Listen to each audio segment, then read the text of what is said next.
Welcome back. Kat here from The Power of You.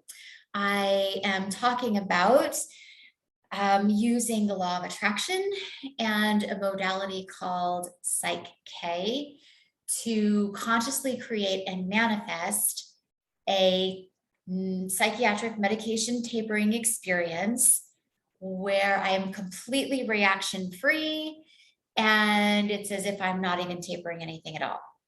So where I left off was I had just tiptoed into the water of pulling half a milliliter from 300 milliliters of half a milligram of clonazepam that I was doing a liquid titration with. So I pulled this half mil and I waited literally 2 weeks. I don't know what I thought was going to happen from half a milligram, but okay. Or half a milliliter out of 300. But I mean, the experience that I had when I cut way too fast was just terrifying. So, and I didn't know if all the work and things that I was doing was going to actually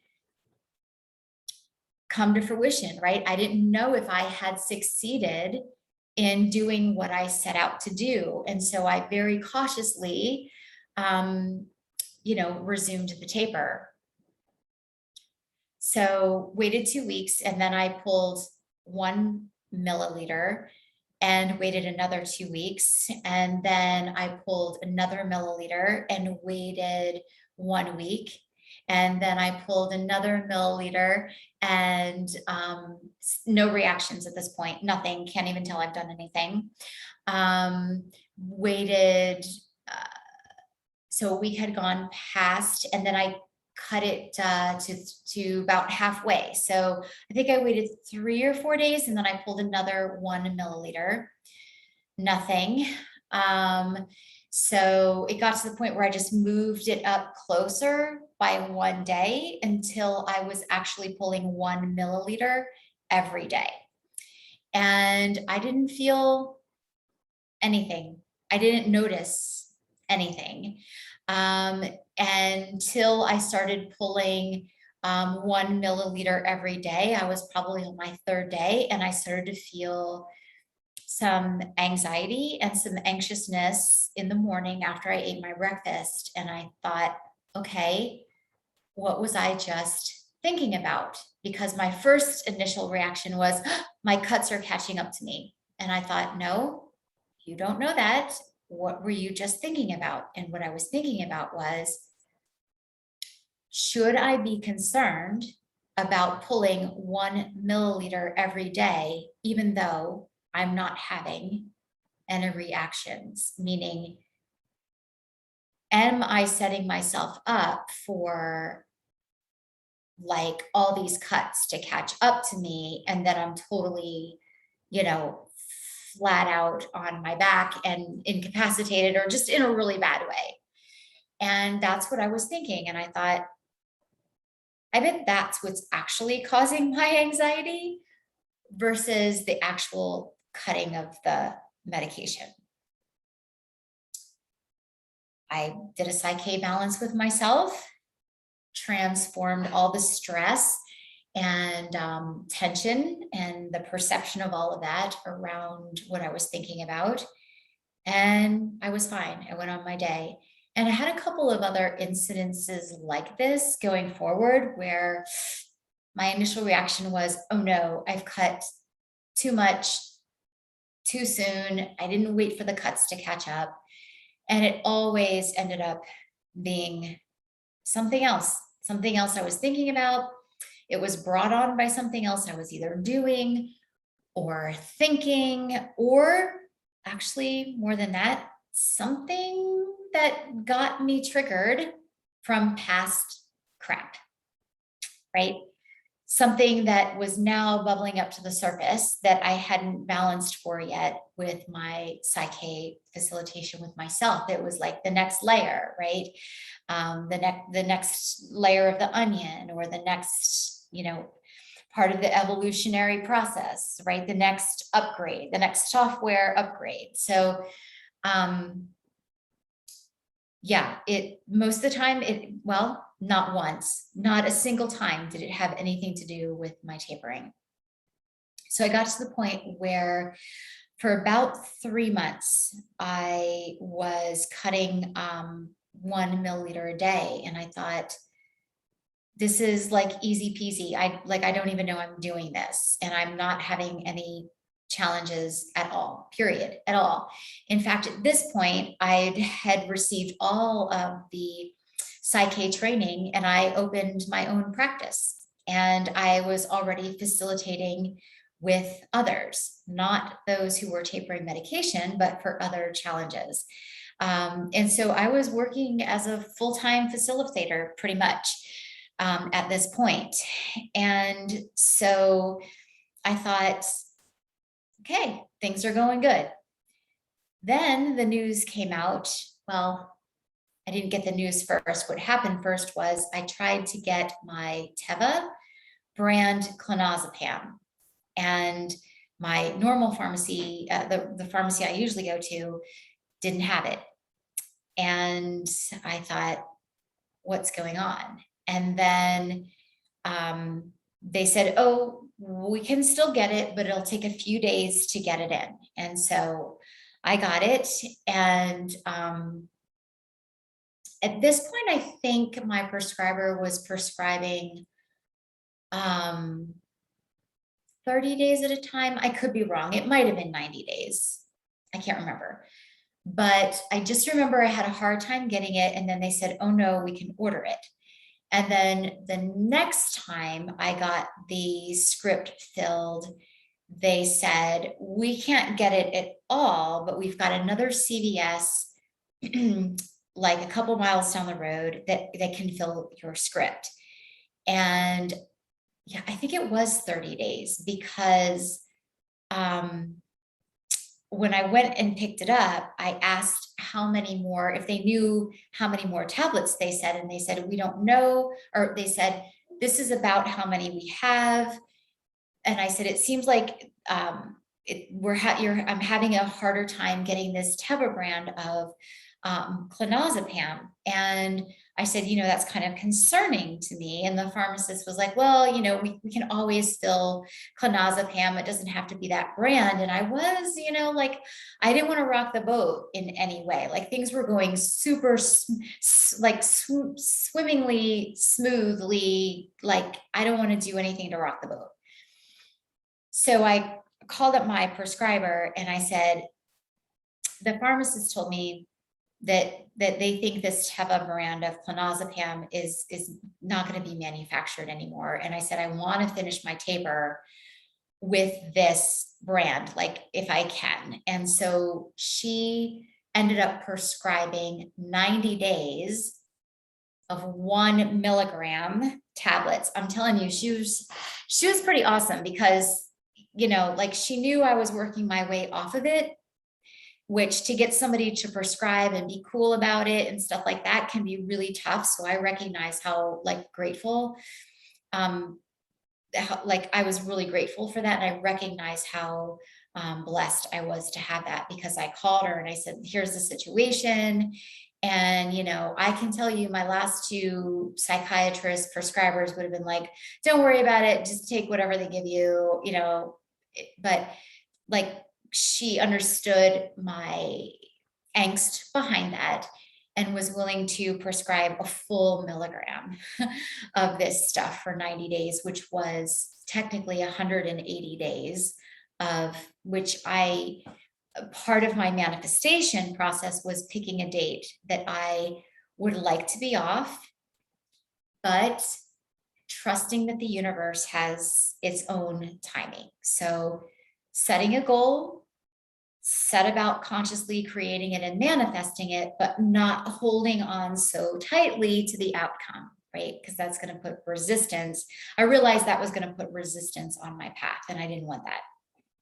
So I was grateful that I was able to get that script, but I then came back with myself and I thought, what is the universe trying to tell me with this situation? What I realized was, and I'd been feeling this inside, that I could go faster actually on my taper. And did some Psych with myself, and I realized that, yes, the message was, I need to pick up the speed of my taper. Okay, so then I transform everything that came up around that, right, to prepare myself to do that. And so the next day, I started pulling 1.5 milliliters of clonazepam, and out of the 300. And I did that for a month and a half, maybe 2 months. And then I realized I'm still not feeling anything. I still feel really, really good. Oh, and in the midst of all that, you know, when I set out to consciously create my reality in a certain type of experience, I was not only creating all of that, but so much more stuff that I didn't even imagine. Like when I went for one of my workshops, one of my Psych workshops, I went to Taos, New Mexico with my husband. And one of the afternoons before the workshop started, we hiked Bandelier State Park in New Mexico. So it's a high elevation. It's not as high as, you know, like Estes Park or anything in Colorado, but it was a high elevation. It was noonday sun, you know, and I'm in the noonday sun at this higher elevation, hiking through this Arizona desert, you know, mountainous canyons and things, while pulling 1.5 milligrams or milligrams, 1.5 milliliters of clonazepam daily, and with zero effect. When prior, you know, I'm cutting pieces off, and yes, I did do it pretty quickly, you know, pretty rapidly, and it was not good, but I'm having zero, like, I don't even know I'm tapering anything. I'm out in the noonday sun, I'm hiking, I'm climbing, I'm looking at a cavern, you know, old caverns and things. I mean, like climbing and all of this, right? I'm participating fully in the workshops. I'm facilitating, you know, for others. You know, this was a road trip. I took a road trip, you know, to do this. Like when prior, I was totally incapacitated. It was, you know, just really amazing. And I thought, well, maybe it's because I'm liquid titrating and I didn't rapid taper. And then I thought, okay, well, let's test it out. So I started to pull 2 milliliters every day, which essentially doubled the rate of my taper. And I ended up, long story short, completing the taper way ahead of the date that I had consciously tried to manifest for myself.